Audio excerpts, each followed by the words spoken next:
بسم اللہ الرحمن الرحیم۔ ناظرین، اس وقت ہم جس شخصیت کے ہاں موجود ہے، حضرت مولانا عبدالوحید کشمیری صاحب دامت برکاتہم العالیہ، آپ نے ان کی خدمات کے بارے میں بہت کچھ سنا ہوگا، اور اللہ تعالیٰ نے ان سے قرآن کی جو خدمت لی وہ پوری ملک نہیں بلکہ دنیا کی سطح پر الحمدللہ سب اس کے معترف ہیں، اور اس اعتراف اور ان کی خدمات کی وجہ سے وفاق المدارس العربیہ پاکستان شعبہ قرآن شعبہ تحفیظ کے حوالے سے جو نظم امتحان ہے ان کی نگرانی بھی ان کو سونپی گئی ہے۔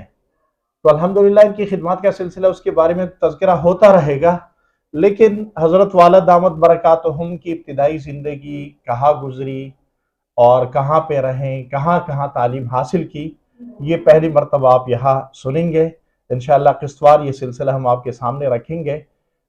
تو ہم حضرت والا کو اس پروگرام میں خوش آمدید بھی کہتے ہیں حضرت، اور حضرت سے سوال پوچھیں گے کہ حضرت والا یہ ہمیں بتائیے گا ذرا کہ آپ کا تعلق کون سے علاقے سے ہیں، کہاں پہ آپ نے ابتدائی زمانہ گزارا، اور اپنے والدین کے بارے میں، اپنے علاقے کے بارے میں ہمیں ذرا بتائیے گا حضرت۔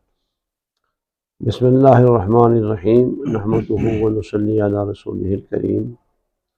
میں آپ کا یعنی حضرت مولانا سلیم خان صاحب کا بےحد مشکور ہوں، انہوں نے ہمیں آج یہ موقع فراہم کیا کہ ہم اپنی بیتی زندگی پر کچھ تبصرہ کریں۔ پہلے تو میں آپ کو خوش آمدید کہتا ہوں، آپ کا شکریہ ادا کرتا ہوں کہ آپ یہاں وقت نکال کر تشریف لائے۔ میں آزاد کشمیر ترار کھل بڑی معروف جگہ ہے، اس ترار کھل کے ایک مضافاتی گاؤں نتھا گلا میں پیدا ہوا ہوں۔ میں نے ابتدائی تعلیم وہیں حاصل کی، اور پھر آزاد کشمیر کی سب سے بڑی اور ممتاز دستگاہ دارالعلوم تعلیم القرآن پلندری، جس کے بانی اور محتمم شیخ المشائخ حضرت مولانا محمد یوسف خان نبر اللہ برکتہ تھے، جن کے فرزند ارجمند حضرت مولانا سعید یوسف اس وقت جہاں وہ اپنے ابا حضور کی صحیح معنوں میں جانشینی کا حق ادا کر رہے ہیں، وہاں وہ سیاسی سطح پر بھی ایک بڑا مرکزی کردار ادا کر رہے ہیں۔ وہاں میں نے قرآن مجید حفظ مکمل کیا۔ اچھا حضرت، یہ کون سا زمانہ تھا؟ یہ 1978 کا زمانہ تھا، 1978۔ سپٹمبر 1978 میں مدرسے میں داخل ہوا۔ آپ کی اور پیدائش کی ڈیٹ کیا ہے حضرت؟ پیدائش میری ہے 1965 میں پیدا ہوا۔ 1965 میں؟ اچھا ہاں اچھا جی، اچھا میں اچھا 1965 میں پیدا ہوا، اچھا۔ اور پھر میں وہاں حفظ کی تعلیم کے حصول کے لیے وہاں بلندی حاضر ہوا۔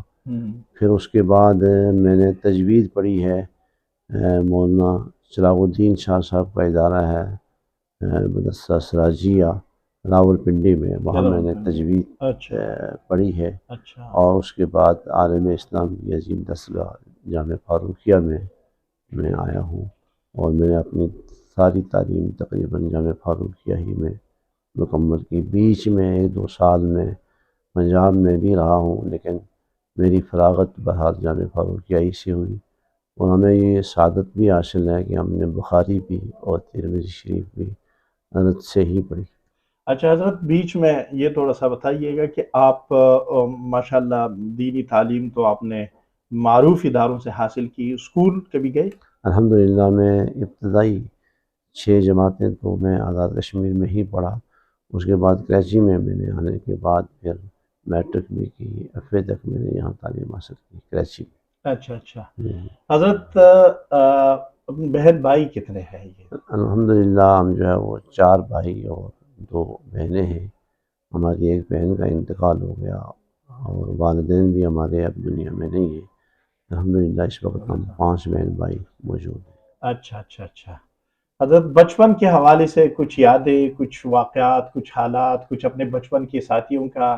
میں جب آزاد کشمیر میں اسکول میں پڑھ رہا تھا تو اس موقع پر اللہ تعالیٰ نے ذہنی طور پر کچھ صلاحیتیں تو دے ہی رکھی تھی، اور میں اپنے اسکول میں ہمیشہ پوزیشن لیتا رہا۔ اچھا تو ماشاء جب میں نے مدرسے میں تعلیم کا ارادہ کیا تو ہمارے اسکول کے تمام اساتذہ کرام ہمارے والد صاحب کے پاس آئے، اور انہوں نے والد صاحب کو اس بات پر جو ہے وہ پابند کرنے کی کوشش کی کہ یہ لڑکا اچھا پڑھ رہا ہے، اس کو مولویوں کے حوالے کیوں کر کے اس کی زندگی برباد کر رہے ہیں آپ۔ اللہ۔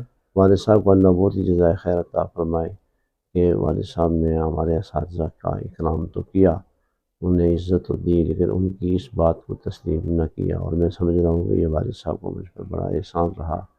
انہوں نے مجھے اس ادارے کے جس دین کی تعلیم کے اصول کے لیے فارغ کیا، اللہ تعالیٰ نے اس کی برکات زندگی ہی میں انہیں دکھائیں۔ اس سلسلے میں بیچ میں اپنے ایک استاد حافظ عبد الرحیم کا تذکرہ ضروری سمجھتا ہوں کہ میری دینی تعلیم کے اصول میں انہوں نے بڑا کردار ادا کیا، اور مجھے پلندری سب سے پہلے آ کر انہوں نے شعبہ قرآن کی تعلیم کے لیے داخل کروایا۔ اچھا حضرت، ابھی وہ ساتھی، وہ اساتذہ، ان میں سے کوئی اپنے دوستوں میں اس زمانے کے حیات ہے، وہ دیکھتے ہوں گے؟ زیادہ تر تو اساتذہ ہمارے جو اسکول سے متعلقہ تھے وہ تو فوت ہو گئے، لیکن الحمدللہ ان سب نے مجھے کسی نہ کسی درجے میں کام کرتے دیکھا ہے، اور آج میں سمجھ رہا ہوں میں ان سب کے لیے صدقہ جاریہ بھی ہوں، اور میں انہیں بڑے اہتمام کے ساتھ ایصال ثواب بھی روزانہ کرتا ہوں۔ دینی تعلیم کے حوالے سے بتائیں حضرت کہ آپ کا خود شوق بنا، یا کوئی استاد سبب بنے، یا آپ کے والدین کی طرف سے ان کی یہ خواہش تھی؟ والدین کی خواہش تو پہلے بالکل نہیں تھی، لیکن جب میرا اصرار بڑھا تو اس پر انہوں نے پھر آمادگی ظاہر کی، اور پھر انہوں نے مجھے داخل کروایا۔ لیکن یہ دینی تعلیم کا اصول یہ میرا ذاتی ذوق رہا ہے، اور الحمدللہ اس ذاتی ذوق کی وجہ سے پھر میرے ساتھ میرے اساتذہ کی بھی شفقتیں رہیں، والدین کی بھی شفقتیں رہیں۔ مجھے اس ایک اعتبار سے یہ شرف بھی حاصل ہے کہ میں نے دینی تعلیم کے حصول میں مالی طور پر کبھی کسی تنگی کا مشاہدہ نہیں کیا۔ الحمدللہ میری دینی تعلیم کے حصول میں جہاں میرے والدین کا بڑا نمایاں کردار رہا، وہاں میرے چچوں کا اور میرے دیگر خاندان کے افراد نے بھی میری تعلیم میں میری بڑی معاونت کی۔ آج الحمدللہ میں سب کے لیے صدقہ جاریہ ہوں۔ حضرت اپنے والدین کے بیک گراؤنڈ کا، کہ وہ مطلب یہ ہے کہ دینی دنیاوی اعتبار سے ان کا کیا بیک گراؤنڈ تھا، کیا صورتحال تھی؟ میرے والدین، میرے والد محترم تو آرمی میں رہے اور صوبے دار ریٹائر ہوئے۔ آزاد کشمیر کی اکثر حضرات کا آرمی سے ہی تعلق رہا ہے۔ میرے والد صاحب بھی آرمی میں رہے، اور آرمی میں اچھا ان کا ایک جو ہے وہ کردار رہا ہے، اور ان کو اچھی خاصی وہاں آرمی میں رہتے ہوئے شہرت حاصل رہی ہے۔ اور میری والدہ تو بہرحال ایک دیہات میں رہنے والی خاتون تھی، تاہم میں نے اپنی والدہ کا جو ایک وصف بہت قریب سے دیکھنے کا مجھے موقع ملا، وہ یہ کہ وہ قرآن مجید کی تلاوت بہت اہتمام سے کرتی تھی۔ آزاد کشمیر کی بزرگ خواتین میں نے اپنی والدہ سے زیادہ کسی کو تلاوت کرتے نہیں دیکھا، اور مجھے ایک دو مرتبہ یہ شبہ ہوا کہ پتہ نہیں وہ صحیح پڑھ بھی رہی ہیں یا نہیں، لیکن الحمدللہ میں نے جب ان کا قرآن سنا تو ان کا قرآن بھی ٹھیک تھا۔ تو تلاوت ان کی زندگی کا بڑا معمول رہا ہے، اور شاید ان کی یہ کثرت تلاوت ہی ہمیں اللہ تعالیٰ نے خدمت قرآن کا ذریعہ بنی ہے کہ اللہ نے پھر ہمیں اسی میدان میں زیادہ قبولیت عطا فرمائی۔ ماشاءاللہ ناظرین، حضرت مولانا کی ابتدائی زندگی، ان کی تعلیم کے بارے میں آپ کو کچھ معلومات سامنے آ گئی۔ اگلے مرحلے میں ہم حضرت مولانا سے کچھ اور سوالات کریں گے، آپ ہمارے ساتھ رہیے گا۔